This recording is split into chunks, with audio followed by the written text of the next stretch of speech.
वीरेंद्र शास्त्री जी बागेश्वर धाम के जो संचालक है, जो कर रहे हैं, मैं उन्हें सही मानता हूँ। विकास जांगड़ा व्लॉग में आपका स्वागत है। दोस्तों, आप आए हुए थे मास्टर सुखविंदर खोखा के पास। आज का मैटर मास्टर बताऊंगा, किसके बारे में पूछांगे? जो बागेश्वर बाबा है तो उसके बारे में पूछांगे। राम राम मास्टर जी। राम राम विकास भाई, और जितने भी साथी आपके चैनल से जुड़ रहे हैं उन सभी ने हाथ जोड़ के राम राम। तो मास्टर जी ये बताओ, जैसे बागेश्वर बाबा जी है वो बोल रहे कि मैं हिंदू राष्ट्र बनाऊंगा, हिंदू राष्ट्र बनाऊंगा, यही रट लगाए हुए, उसके बारे में आपका क्या कहना है?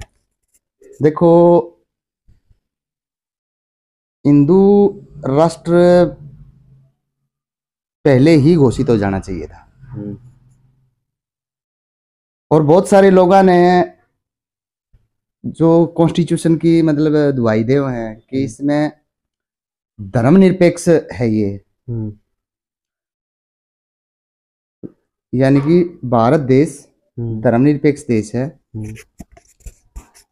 उन लोगों ने ना तो नुबेरा कि ये धर्मनिरपेक्ष शब्द संविधान के अंदर कब आया था। जिस समय संविधान लिखा गया उस समय संविधान की जो मतलब प्रिम्बल बोलते हैं, जिसको प्रस्तावना बोलते हैं, उसमें धर्मनिरपेक्ष शब्द नहीं था। धर्म का मतलब जिक्र ही नहीं था, वहां पे था पंथ निरपेक्ष। और पंथ और धर्म में बहुत ज्यादा फर्क है। और भारत का जो मूल कॉन्स्टिट्यूशन है, मूल कॉन्स्टिट्यूशन आज भी मौजूद है पार्लियामेंट के अंदर। उसमें मैं ये तो नहीं कहता कि उसमें हिंदू राष्ट्र घोषित कर रखा है, लेकिन उसमें वर्ड यूज हुआ था पंथ निरपेक्ष। ये 42वें संशोधन के अकॉर्डिंग 42वें संशोधन के अकॉर्डिंग उस वर्ड को पलट दिया, वहां धर्मनिरपेक्ष कर दिया। पंथ निरपेक्ष से धर्मनिरपेक्ष कर दिया। हाँ। अब रही बात हिंदू राष्ट्र की कि भारत हिंदू राष्ट्र होना चाहिए या नहीं होना चाहिए, तो सबसे पहला तो मैं जो लोग नु को है कि नहीं होना चाहिए, उन तक मैं एक बात पूछना चाहूँ कि क्यों नहीं होना चाहिए। तो आपका कहना है आप बागेश्वर बाबा जी हो उसके मतलब पक्ष में हो, आप विपक्ष में नहीं? नहीं, बाबा जी के पक्ष में नहीं हूं मैं। बाबा जी जो कर रहे हैं वो सही कर रहे हैं, उनका विरोध हो रहा है बट वे सही कर रहे हैं। अब पक्ष में मैं इसलिए नहीं हूं कि मैं उनका भगत थोड़ा ही हूं। एक बात बताओ कि जो लोग वहां पे जा रहे हैं, बहुत सारे लोग पागल हैं, अंधविश्वासी हैं। तो आप कहीं जा रहे हो, मैं आपके बारे में क्यों टेंशन लूं? मैं आपको किराया देता नहीं। मैं तब आपसे पूछ सकता हूं आप वहां क्यों जाते हो, अगर मैं आपको किराया देता हूं। आप अपने हिसाब से कहीं भी जाओ घूमने फिरने की, किसी भी धर्म को, किसी भी पूजा पद्धति को अपनाने का जब संविधान स्वीकृति दे रहा है तो फिर विरोध क्यों है? अच्छा, एक बात और मास्टर जी, जैसे बागेश्वर बाबा जी जो है बोलते हैं कि ये दूसरे का दिमाग पढ़ कर सब कुछ बता देते, इसमें कितनी सच्चाई लगती है आपको? वे दूसरे का दिमाग पढ़ के बता देते हैं। विद्याएं बहुत सारी हैं, और जो हमारी प्राचीन जो ग्रंथ हैं, हमारे जैसे वेद हैं, पुराण हैं, उन्हीं के आधार पर आविष्कार हुए हैं। फॉर एग्जाम्पल, संजय था महाभारत में। संजय राजमहल के अंदर बैठा होता था और युद्ध में क्या हो रहा है वो सारा देखकर धृतराष्ट्र को एक्सप्लेन करता था। उसी थ्योरी पर टेलीविजन का एक आविष्कार हुआ। तो जितनी भी आविष्कार होते हैं वो सारे की सारी प्रेरणा वहीं से आती है।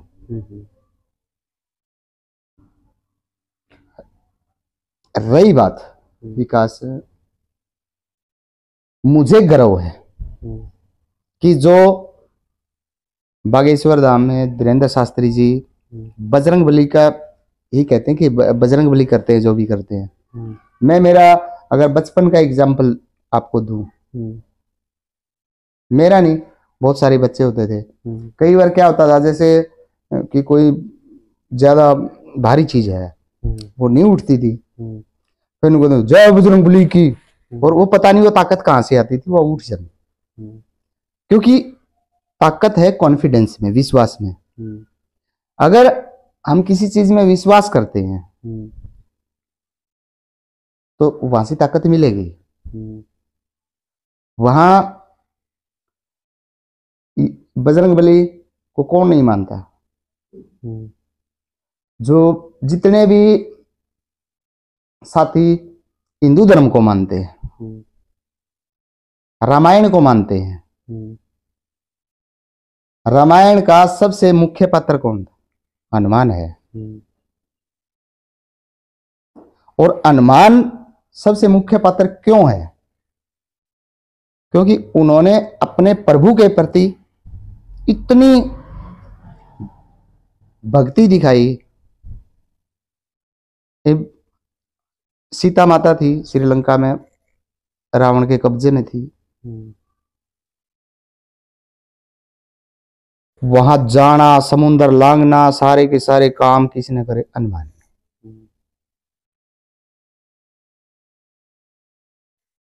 लक्ष्मण के लिए जब लक्ष्मण मतलब अधमरा कहते यहाँ पे, मूर्छित अवस्था में थे, भाई ये सवेरे तक मर लेगा, लेकिन किसी वैद्य ने कहा कि अगर आप इसको वो बुट्टी मंगाई थी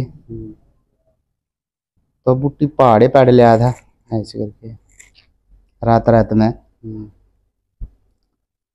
तो ये जो युद्ध, वैसे मैं ये नहीं कहता कि भगवान राम ये युद्ध नहीं जीत सके थे,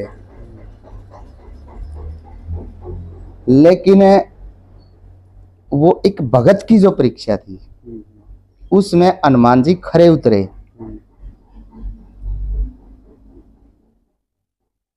तो जो भी साथी अपनी प्रतिक्रिया देना चाहो है, भाई भारत को हिंदू राष्ट्र घोषित कर देना चाहिए, अपनी प्रतिक्रिया, अपनी रिएक्शन कमेंट बॉक्स में लिख दो। कई वैसे कमेंटा में नहीं, उससे ये होते स्टिकर कमेंट है, सीधा अपना भाव लिखो। मैं तो कहता हूं कि हिंदू राष्ट्र भारत को घोषित पहले ही कर देना चाहिए था। आपको मास्टर इसमें कितनी सच्चाई लगती है? कई लोग बोलते हैं कि जो बागेश्वर बाबा जी है ये दूसरे का दिमाग पढ़ते, इसके अंदर ताक शक्ति है, कुछ तो शक्ति है इसके अंदर जो वे दिमाग पढ़ लेते हैं, या फिर हम बोलते हैं जो साइकोलॉजिकल हम बोलते हैं मैं दिमाग को समझने की ताकत होती है वो होती है। क्या कहना चाहूंगा? विकास भाई मैं एक बात कहना चाहूंगा, आपने लोग हमारे देश में कोई भी एक्टिविटी होती है, अगर कोई हिंदू करे है नहीं तो उसका तो विरोध है, और दूसरे से कि मैं करे जाऊं। जैसे ईसाई हैं, जो पादरी हैं, वो पादरी कितना करना लगे, पादरी हैं तो का तो विरोध को नहीं। ये मौलवी हैं, ये करना लगे, इनका कोई विरोध नहीं। हमारे देश की जो मूल जो सभ्यता है उसका विरोध है। अब कौन करने लग रहे हैं? अपने ही लोग। और अपना देश इतना मजबूत होते हुए भी सारे संसाधन, जितने संसाधन भारत के पास है, दुनिया में ऐसा कोई देश नहीं है जिसके पास इतने संसाधन हो, जिसके पास ऐसा क्लाइमेट हो, फिर भी पीछे रहा। क्यों रहा? कि लोगों के यहाँ पे क्या है, ऐसा स्वार्थ दिमाग में है, मेरा फायदा हो जो देश जाओ बाढ़ में। अब जो धीरेन्द्र शास्त्री जी बागेश्वर धाम के जो संचालक है, जो कर रहे हैं, मैं उन्हें सही मानता हूँ। तो अब लास्ट में क्या कहना चाहोगे उनके बारे में? उनके बारे में मैं ये कहना चाहूंगा कि आप करते रहें, और जो आपने हिंदू राष्ट्र की आवाज उठाई है उसको उठाते रहें, और हिंदू राष्ट्र घोषित हो भी जाना चाहिए। मैं ये बात इसलिए बोल रहा हूं क्योंकि मुस्लिम राष्ट्र 56 राष्ट्र, वो 56 राष्ट्र कहां से आ गए? 56 देश बना गए अपने। और जब हिंदू मुस्लिम के हिसाब से बंटवारा ही हुआ था, ये भारत पाकिस्तान का बंटवारा हुआ था कि धर्म के आधार पे, वे मुसलमान हुए पाकिस्तान में लेंगे, और जो हिंदू है वे हिंदुस्तान, भारत। बाबा साहब डॉक्टर भीमराव अंबेडकर ने भी मुसलमानों के बारे में कहा था कि देश के मतलब धर्म के आधार पर अगर बंटवारा हो रहा है तो जितने ये मुसलमान हैं इन्हें भी फिर पाकिस्तान में ही चला जाना चाहिए। लेकिन उसकी असल विचारधारा को कोई बताने को लग रहा है। तो हिंदू राष्ट्र अगर बनता है तो कोई मतलब बहुत अच्छा होगा कि अब अगर भारत को हिंदू राष्ट्र घोषित कर दिया जाए तो वे कमेंट में लिख के जरूर बताना कि मास्टर के विचार अच्छे हैं, मतलब किस प्रकार से आपकी राय देना चाहते हो आप कमेंट में जरूर बताना। इस वीडियो को लाइक करना, सब्सक्राइब करना, कमेंट करना।